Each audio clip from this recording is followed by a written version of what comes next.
Hi YouTube, it's the DIY Zoo here, doing another video on my bearded dragon. Her name is Angel Corpse, and I got her in July, last year in July. So I think she's about a year old, because you're not supposed to sell them until they're at least 4 months old. So I'd say she's about a year old right now.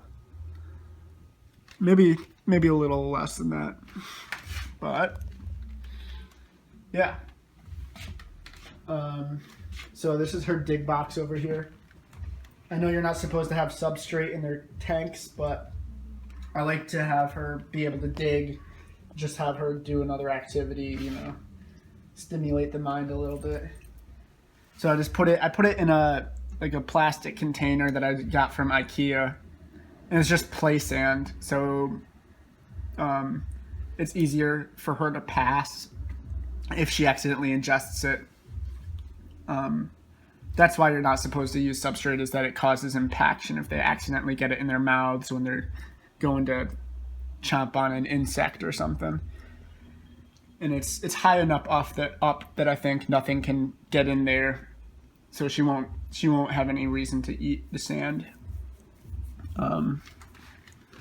So I just have some rocks in here that I found. I soaked them for an hour and then baked them for a while to try and kill any bacteria that might have been on it. I just found it in the woods or at a park, so it's good to be safe and make sure there's no bacteria before you put it in the same tank as your reptile.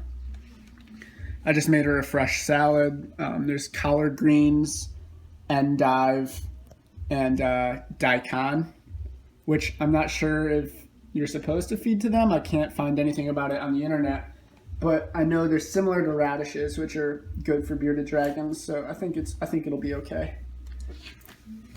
This is a little container of calcium with no D3 in it, because I know if they have too much D3, it can be bad for them. It's just a Tupperware container filled with calcium. This is a green quartz rock. I just got it at my local pet store. Oh, and the carpet is called a Reptile Carpet. I think ZooMed makes it. Or it's a Reptile Carpet.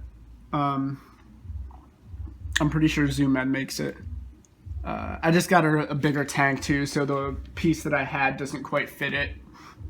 I had to kind of finagle it from two pieces of Reptile Carpet that I had. This is a log. She's pooped on it a few times. If anyone knows how to get the poop stains off of it, I know bacteria can form from having poop sit too long in the tank, so I want to get that out of there, but I just don't know how I can clean it off. I made a little hide for her out of a geodesic dome that's just made out of small wood pieces. Actually, I'll take the top off and show it to you. It's pretty cool. So it's just a geodesic dome, and there's 2 rocks in there just to make it a little homier for her. And then I took your ordinary kitchen rag, put it on top to keep light out, so she can go in there and sleep whenever she wants, or just hide or whatever. She's been in brumation recently, or partial brumation, so I think she's been using it a lot. She'll go in there halfway through the day and take a nap. So can get a little dirty in there, but as long as you can clean out the cage every once in a while, it's fine. And what she's on right now, that's her basking spot. It's just I think it's also a ZooMed product. It's like a reptile hammock, or a reptile hammock. That's where I let her bask. The temperature, I know this isn't true because she's sitting on top of the thermometer, but it says it's 91 in there. I know I've looked at it before and it's well over 100. So she's just blocking the thermometer right now. You can see it under her armpit. Yeah. Yeah, it usually gets well over 100, but She's blocking it right now. So it says, yeah, 93.4, and it's going up a little bit, 94.1. So yeah, that's my Pagona viticeps, or otherwise known bearded dragon. They are great starter reptiles. Pretty easy to take care of as long as you have the right stuff and as long as you're an engaged owner. You know, if you're taking her out and handling her every day for 15 minutes, it'll be a happy reptile. I feed her crickets, waxworms every once in a while, mealworms or superworms, although I've heard those aren't good to feed them because if the bearded dragon doesn't bite down on the head, I've actually heard that mealworms can eat through the bearded dragon, so you don't want that to happen. I only give her superworms every once in a while too. It's mostly crickets. I'll give her horned worms on occasion because she seems to like them, but I think they're pretty fatty for her. It's not good to give them too many. I bathe her every single day.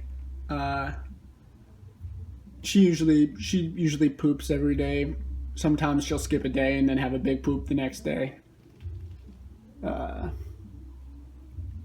That's important to do. That's important. Bathing them is really important because it hydrates them as well as helps them go to the bathroom. So that's a really important thing. I'll take her out and handle her for a second. She's really good at handling.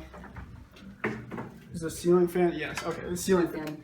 That's if you ever have a stressed out bearded dragon and you can't figure out why. It might be because there's a ceiling fan that's on in the room that really I found stresses them out.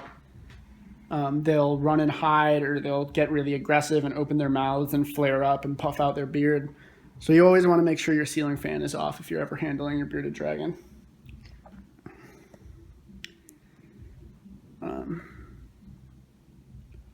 She doesn't seem to notice it if she's in her cage because her lights block her view to it. But yeah, when I bring her out and the ceiling fan is on, she gets bugged out. So yeah, she's beautiful, all right. Sometimes she gets dehydrated and her eyelids will droop a little.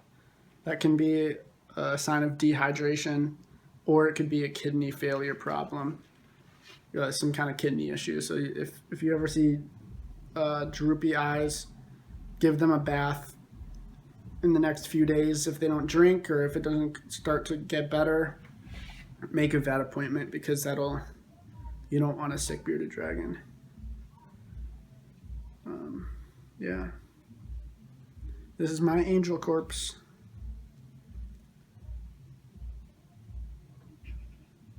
Little cutie, huh?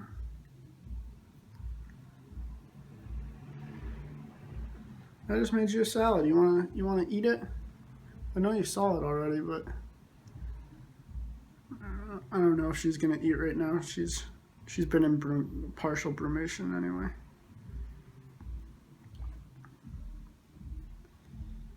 Yeah. Okay. I might end up breeding her someday if I can save up enough money to get a whole new setup for a male bearded dragon. I don't want to house bearded dragons together ever, unless I'm trying to breed them, and that should only be for a temporary thing. Once the breeding's been successful, you should separate them again. But yeah, I'll show you. I have waxworms I've been breeding down here, so I don't have to keep going to the pet store and buy new feeder insects. I've been breeding waxworms, mealworms, crickets. Haven't successfully breeded crickets yet, but I'm working on it. Let's see. Yeah, this is just a waxworm. So that's what they look like. Oh, when they hatch from their egg. Just a fat little squishy worm thing. Looks kind of similar to a grub you'd find in your garden. This is what they look like when they go into the cocoon to metamorphosize into a moth. It's like half their body becomes a cocoon and their little tail sticks out. And like it looks like they're a little bit burnt. You might think they're dead, but they're, oh yeah, see it's still wiggling a little bit. You might think they're dead, but it's just in a cocoon. And then this is a dead moth. I don't have any live moths right now. That's what they look like when they come out of the cocoon. They'll just lay their eggs and then die. Pretty sad life. So, yeah. I'll show you another video on all the insects that I've been breeding. I'm gonna hopefully start selling them eventually, but I need to kind of work up my colony a little bit and get a good number of things going before I start selling them. So, yeah, I'll do another video on everything you need to know about breeding feeder insects. And I'll do an update video on my leopard geckos from the first video that I posted. And I'll do a video on my fire-bellied toads. So look out for those. Thanks. Like, subscribe, comment, and share. And see you next time. Close enough to animal as I could be.